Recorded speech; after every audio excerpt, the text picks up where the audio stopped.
Hello, friends. Hello, English learners. Welcome back to the podcast. My name is Michael, and I have very recently come back from a short break to Japan, a short getaway to Japan. And I want to talk about that a little bit today. Actually, let me take my earphone out first.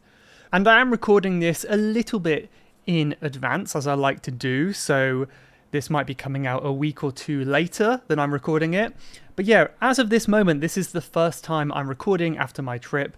And even though it was only 1 week, it felt like a really long time. I guess we packed so much into 1 week that, you know, when you do more things, it feels like time goes...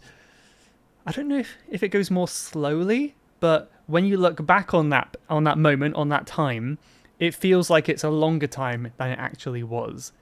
I feel like that's a good tip for life in general, isn't it?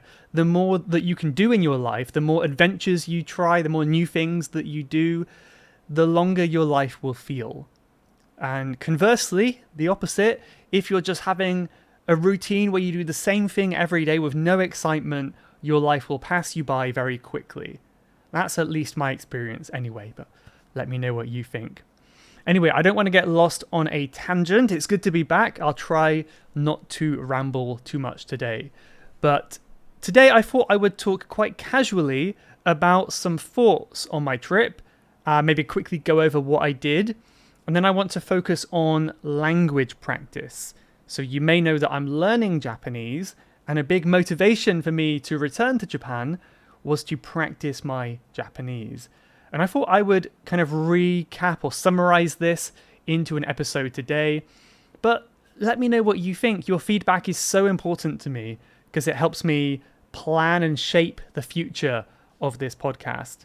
So I recently did an episode on my big travel or my big mistakes that I made in January, at the beginning of the year. And I think a lot of you really liked that one. I got some good feedback on that one. And that was a little bit more rambly. I was just kind of talking and sharing my experiences. And maybe you'll like this one too. This is a little bit more casual and open. So if you do or you don't, let me know. You can email me anytime at michael@levelupenglish.school. That is my email address. So contact me there anytime you want. But yeah, I guess one thing that I was really excited to get back to was not the hundreds of emails I had necessarily, but it was my group classes. And yeah, I was excited to come back. Well, I haven't taught the class yet, so I should say I am excited to be back because I'm teaching again this Friday. So normally every Friday I teach my group class. I think last week when I wasn't here, we had 19 people turn up. But it's always so much fun. It's like a really big cultural exchange, people from all around the world, all different time zones. And, you know, we're becoming friends even. I think people, I would say they're friends, some of them at this point. And we're learning as well. We're learning vocabulary, practicing conversation skills. And even though the class is fairly big, we are still going into breakout rooms, which is groups of 2, 3, or 4 people. So everyone has the chance to join in the discussion. And yeah, it's one of the best parts of my week, honestly. So if that sounds like something you'd like to try, or even just try for a week or just get into, then it's available for all premium members at Level Up English. So if you want to find out more, just go to levelupenglish.school and click on the members button at the top of the page, and you'll see more information there about signing up and accessing the group classes. But yeah, I'm looking forward to that this Friday. Until then, I've got some podcasting to do. So let's get on with this episode today. I feel as though I should give some context to this episode because it's very easy as a content creator or podcaster to assume that all of the listeners know everything you spoke about before. But I spoke about something in episode 44 a couple years ago, and of course, maybe most of you will not have listened to that episode. Of course, it's obvious, but it's easy to forget sometimes. So in episode 44 of the podcast, I spoke a little bit about, what was it called? The episode was called Travel Review, as well as lessons that I learnt while I was traveling. And this was recorded after my second trip to Japan.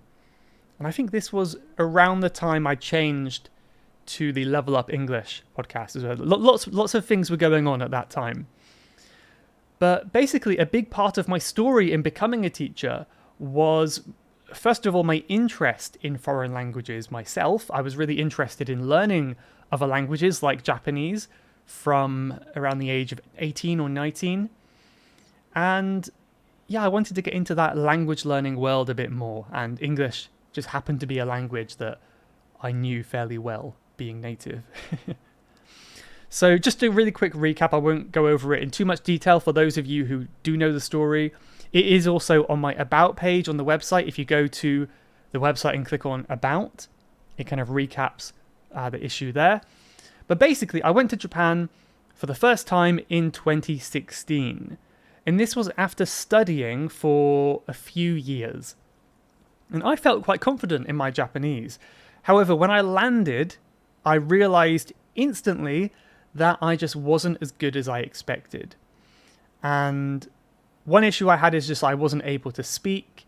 One reason for that was that I hadn't had any practice. I was a new language learner, and I didn't really realize if you want to be a good speaker, you need to practice speaking. For me, it's obvious now. I don't know if it's obvious for you, but if you're new to language learning, that may be not so obvious.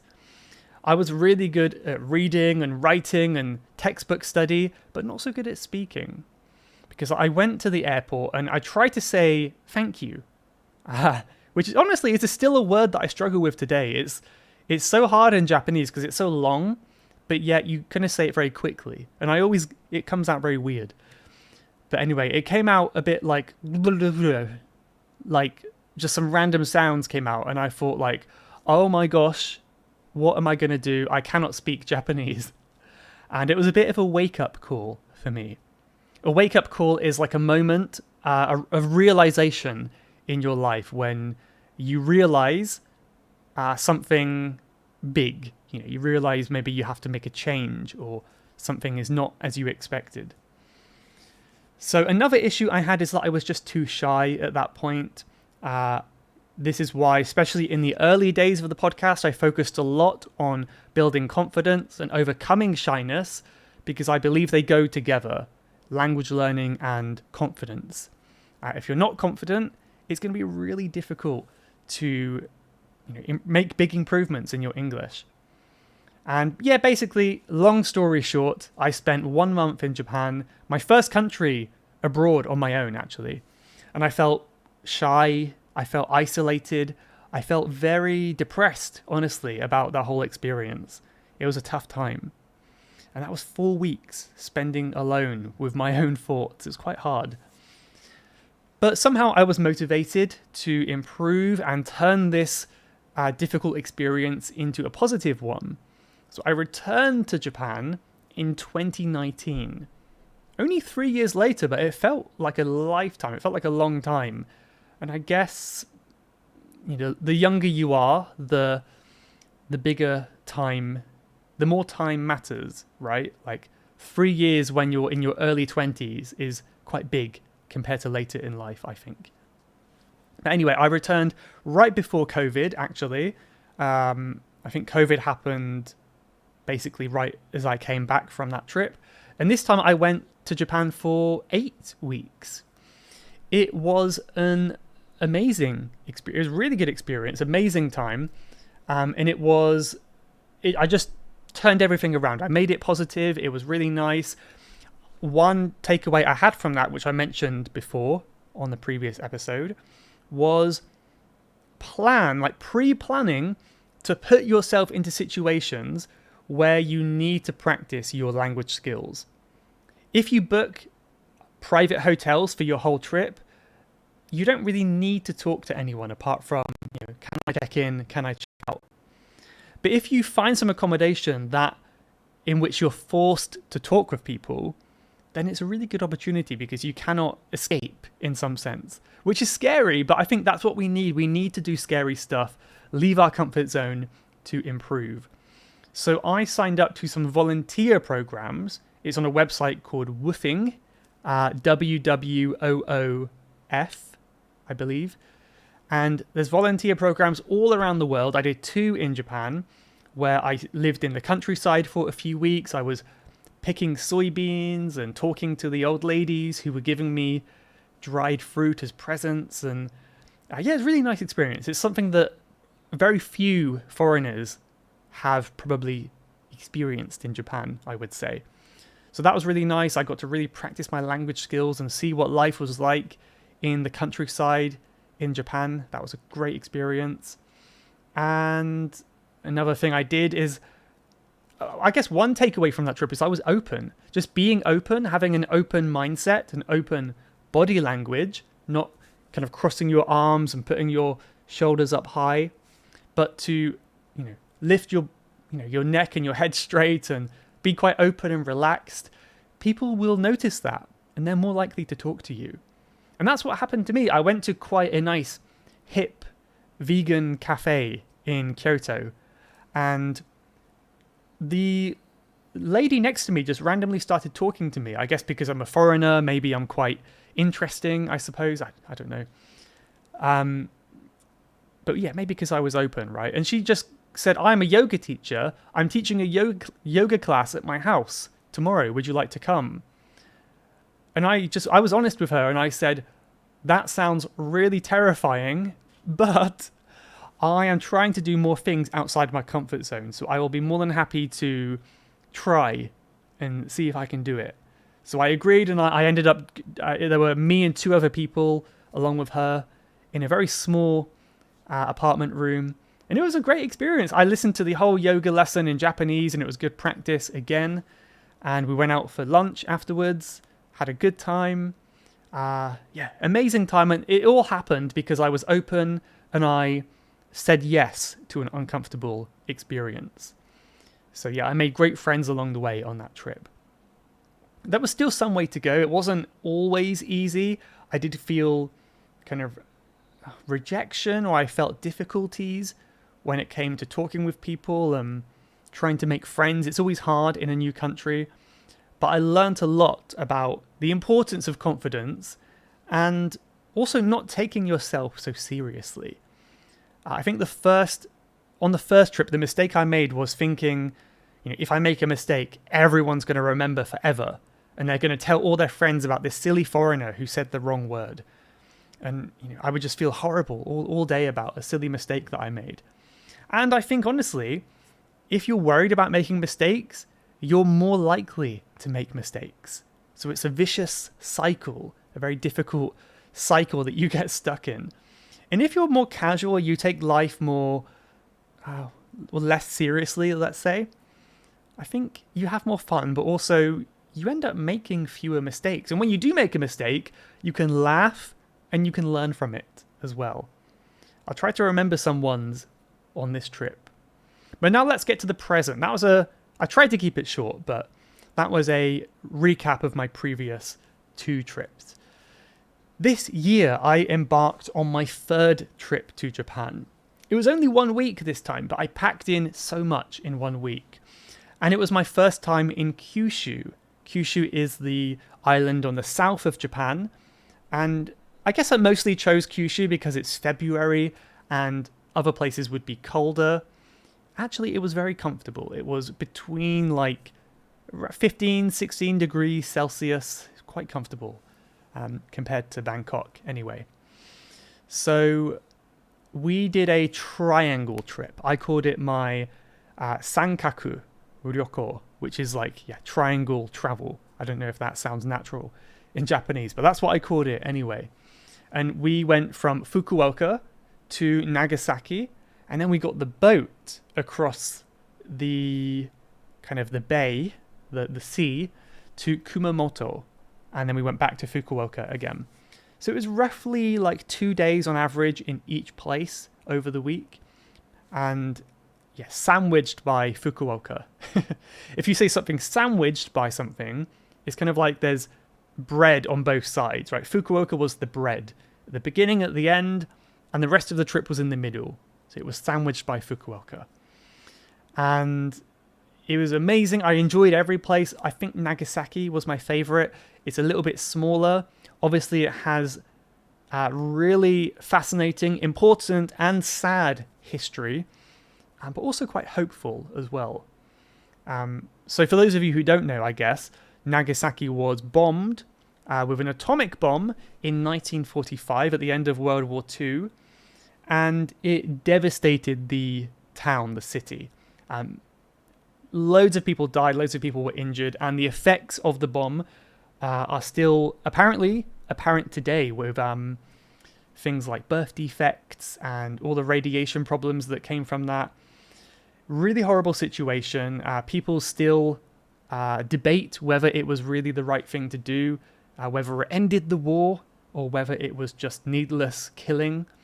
I don't know enough about it. I'm not a war philosopher, so I'm not going to comment on that. But horrible situation, and hopefully the best that we can do is learn not to make that happen again. And really standing there was really, really meaningful, actually. So standing where the bomb impacted, where the bomb exploded, was really surreal.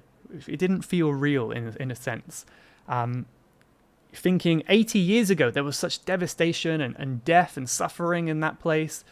And today, it's actually a very peaceful park. And there were school kids, I guess on like a school trip, learning about the history there. People sitting, having some lunch. If you didn't read about the history, you would never know where you were. So it's really, I guess in that sense, it's very hopeful that in a relatively short space of time, a lifetime, one lifetime, you can recover from such a devastating event. So that was a very interesting experience. So if you do go to Japan, I highly recommend going there, learning about it, and just kind of feeling the atmosphere there. But I suppose, what else? Anything else to talk about my trip? I think with most trips, a lot of the stuff is really enjoyable, but it doesn't translate well into a story. There were some difficulties when it came to getting the train and buying tickets, but nothing too serious. We were able to figure it out, and my Japanese really helped as well, actually. Just knowing how to say, "Oh, I made a mistake, can you help me?" And Japanese people are always so friendly and nice. It was a great experience. But I guess I can talk about the Japanese now. So one really nice thing was, compared to the first time, I could speak much more naturally with people I met. I was still a little bit disappointed sometimes on how I couldn't follow the sentence. In my lessons, I can understand everything, but in real life, it becomes harder. And I think one reason why is, especially with a teacher, they are talking to you, trying to make their words understandable to you. They're talking exactly, directly to you, right? So you should understand it. However, in the real world, people are less concerned about that. They just say what they want to say. And also, frankly, people don't know you, or people don't know me. They don't know how much I can understand. So they're just going to speak how they want to speak. And if I don't understand, that's my problem. They're not going to necessarily try to, make themselves really understandable for me as a visitor in their country. So I think that happens in English as well, of course. If you come to the UK, UK is one of the most monolingual countries in the world, where most people only speak one language. Some people don't even speak that very well. And because of that, people have not so much of a good idea on how to talk to foreigners, how to talk to people that don't speak English as their first language. So rather than speaking, slower for you, they might just go louder, which you see a lot in the countryside. "Oh, sorry, I didn't understand. Can you repeat it?" And rather than saying it slower, they just say it like they're shouting as if you can't hear. But yeah, that's a common thing you might come across. But I think little things as well were nice. Like on the train station, when they were talking about the stops and what to do, safety announcements, like when you get off the train, please watch your step. I could understand everything pretty much. And that was a great feeling. It didn't really affect my trip, like physically. Like I didn't take any actions differently because of that announcement. But I think it just makes you feel more comfortable, more at home when you understand these little things. Like, not that I was eavesdropping. Eavesdropping, by the way, is when you're listening to other people's conversations, like secretly. I wasn't eavesdropping, but when people do walk by, you hear a few words. And it's always quite nice when you can understand what they're saying, just those few words. Like, oh, that's exciting. That's a really good feeling. And I suppose there were some occasions where the train announcement would say, oh, if you are getting off at this station, please make sure you have your train ticket because you cannot use your IC card. You cannot use your travel card here. And sometimes things like that would actually be very helpful. And, I wouldn't have known it because they didn't do an English announcement. So that was nice. And of course, I think what makes any trip for most people is the interactions you have with local people. That's always like the thing that stays in our memory that we remember more easily. The first one I had that was really quite heartwarming for me was there was an older lady at the station, at the bullet train station, who looked a bit distressed. She looked a bit panicked.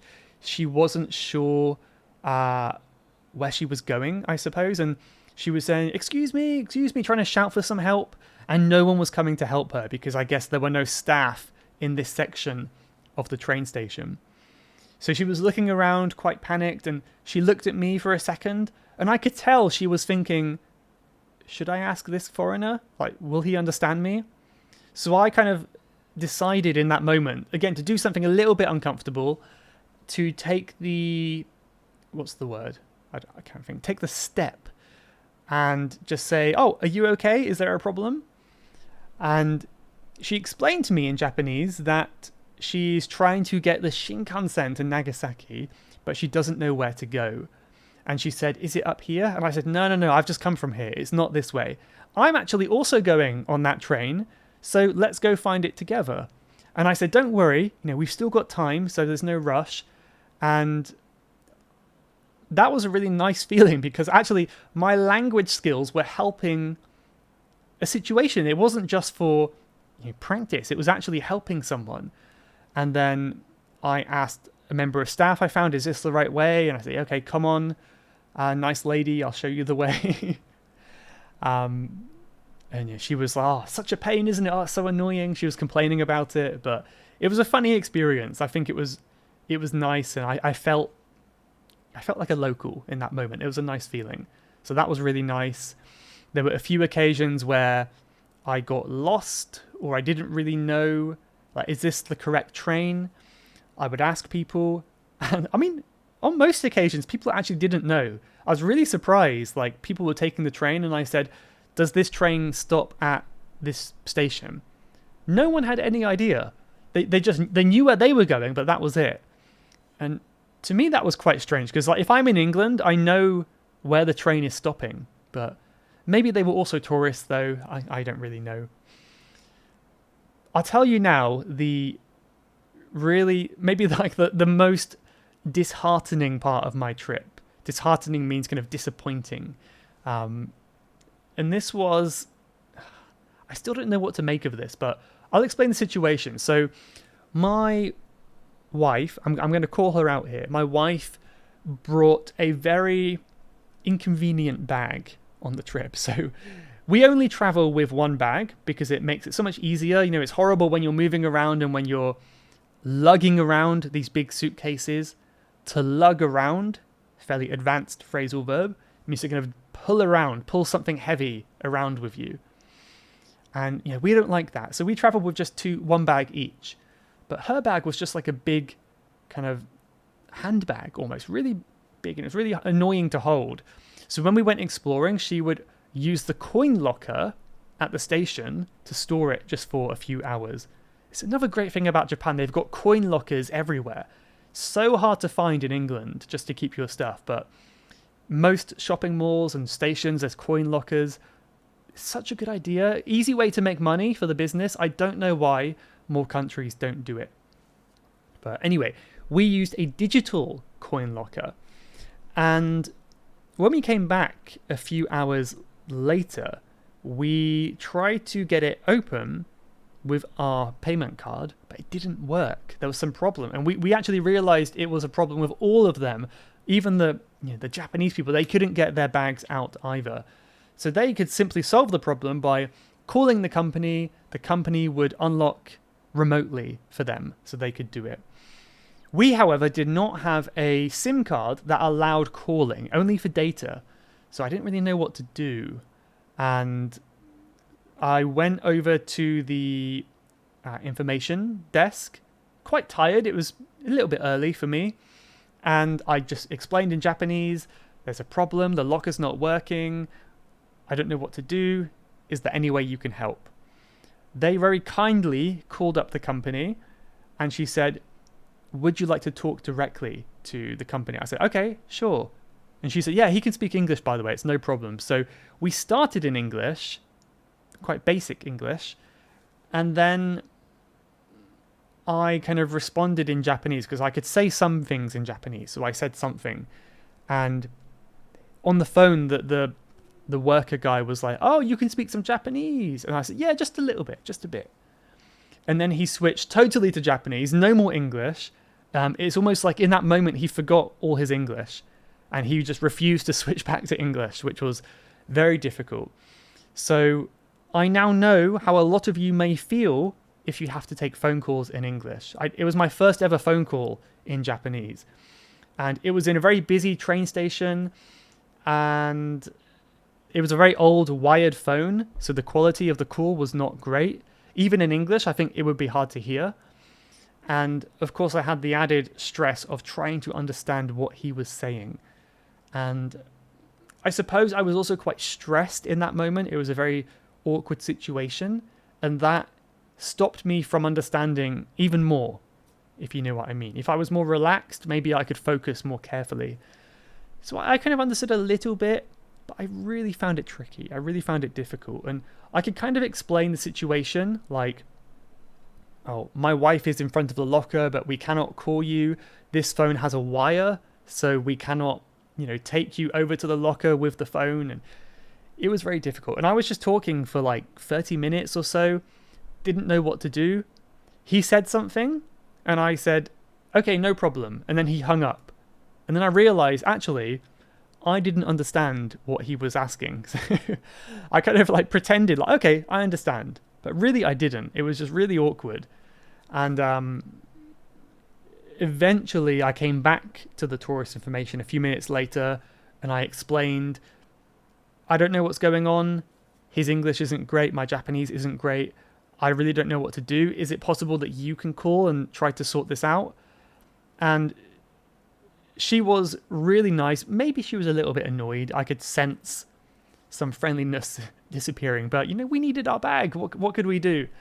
So in the end, the tourist information staff member, who also didn't speak English, used her personal phone to call and spent about 10 minutes with us trying to unlock the locker. In the end, we did. We were able to get our stuff out. We didn't have to pay. It was all free. And we were like, yeah, we were very appreciative, but I felt really bad about taking her time. And I tried to say, I memorized a phrase before, which was, I'm so sorry for the trouble we caused you.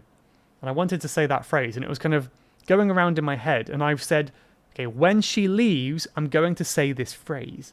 It was my plan. And then she kind of like ran away because I guess she had to get back to work. And I started saying it like, the trouble. And then she, okay, and then just ran away. So I was really awkwardly just shouting like, trouble.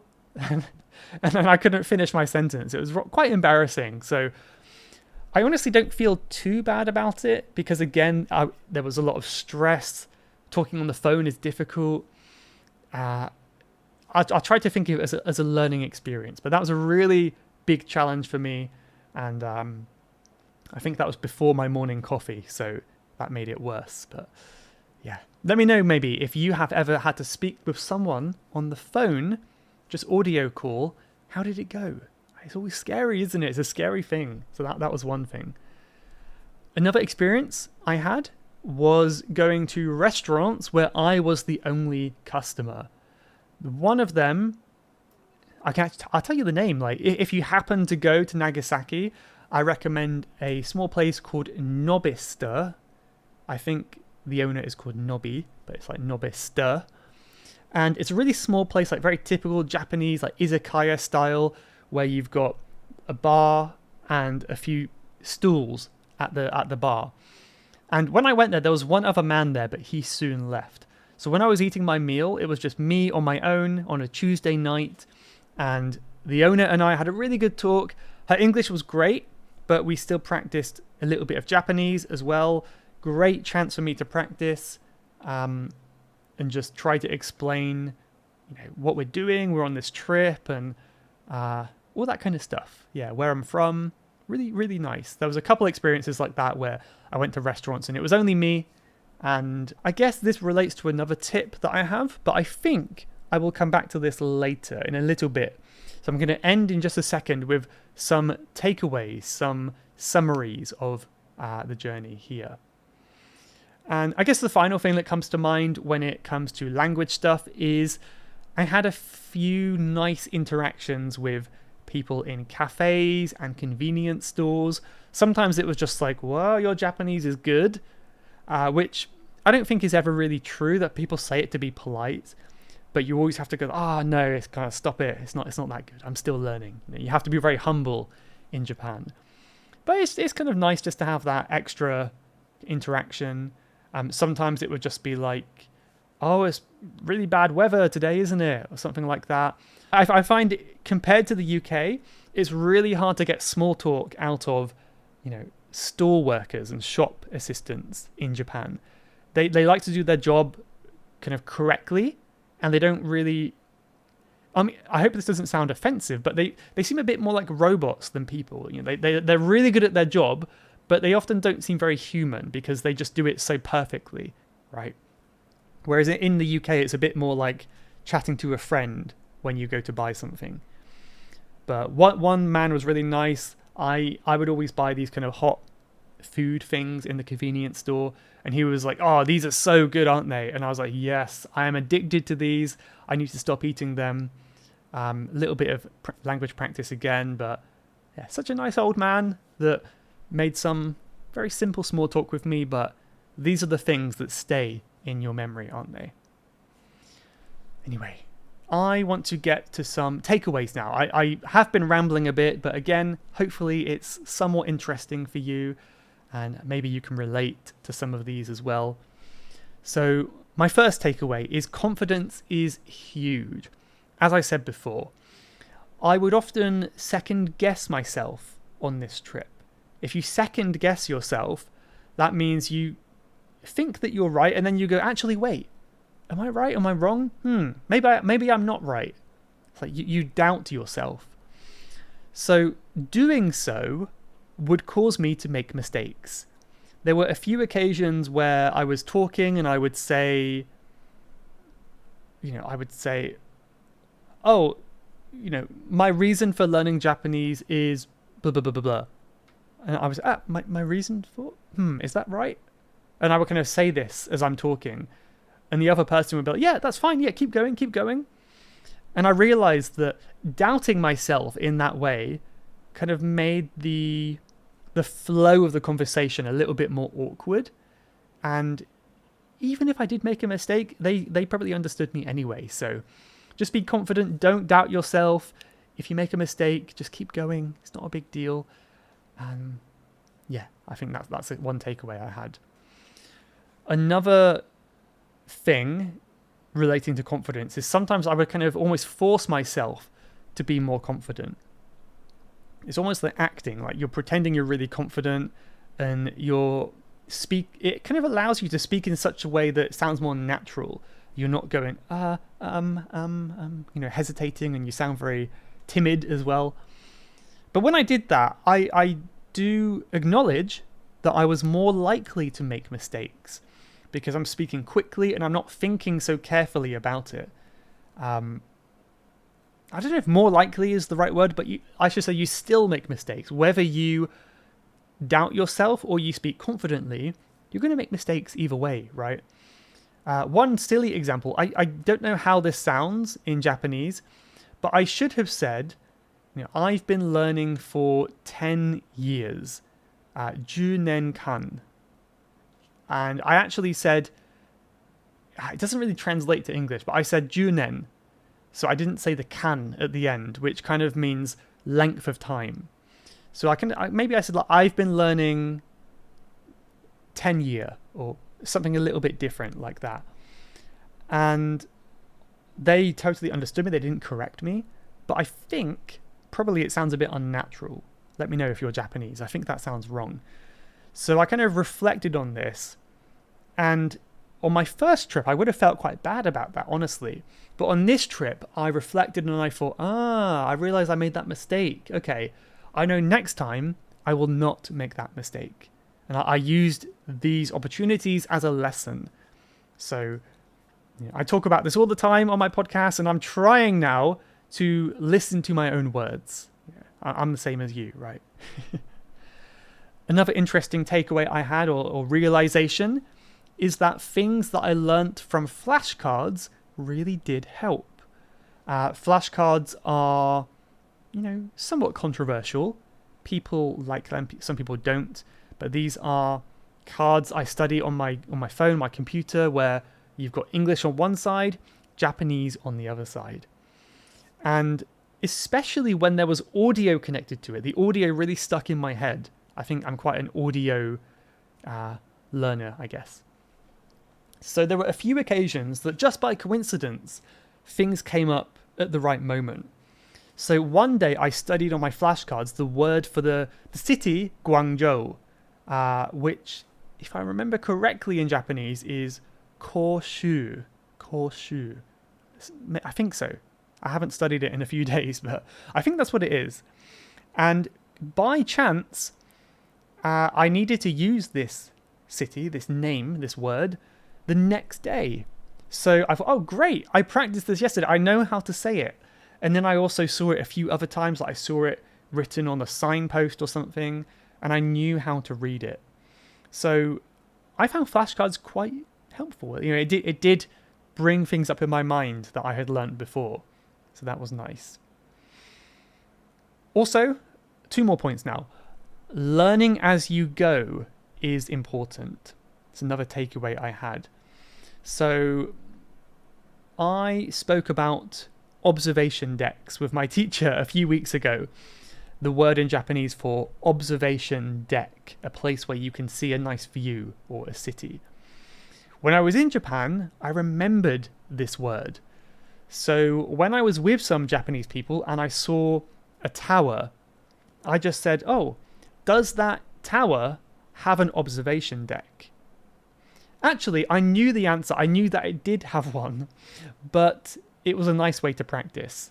So it's not just about asking what you already know. I just think saying something sometimes, if it's not too silly, I think, can be a nice way to practice. So they replied, oh, yes, it does have an observation deck.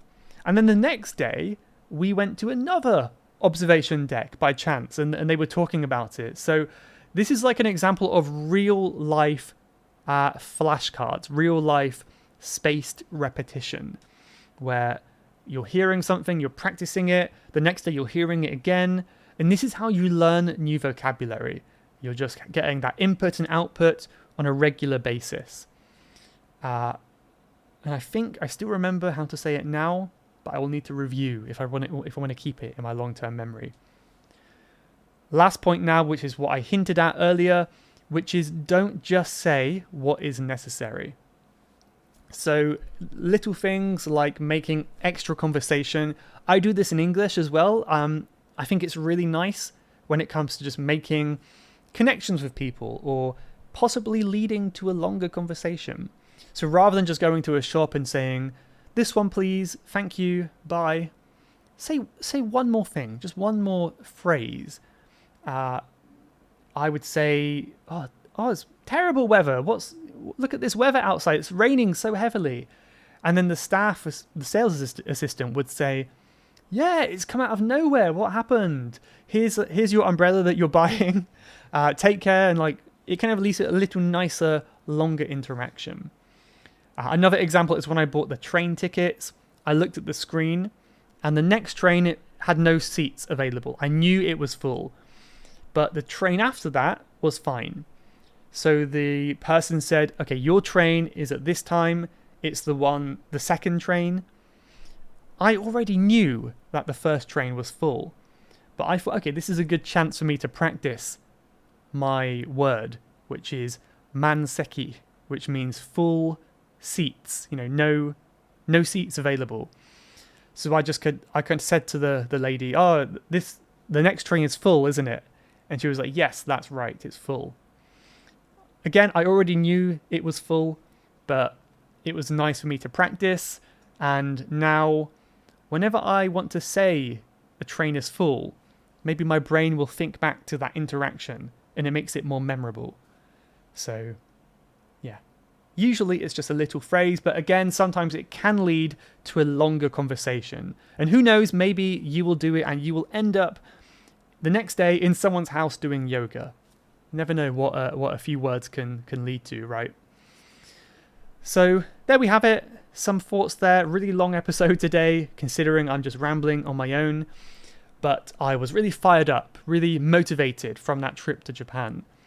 If you cannot make it to the country, like England, for example, don't worry. There's still ways you can bring the country to you through online meetups, events online, maybe some places in your city, your country, where you can speak English, like, I don't know if you find an English pub, maybe, in your country. I know pubs are fairly common around the world, or, I don't know, English food? Fish and chips, maybe? You find fish and chips in your city? Who knows? But I'm sure there's something you can do to bring the country to you and motivate yourself to learn even more.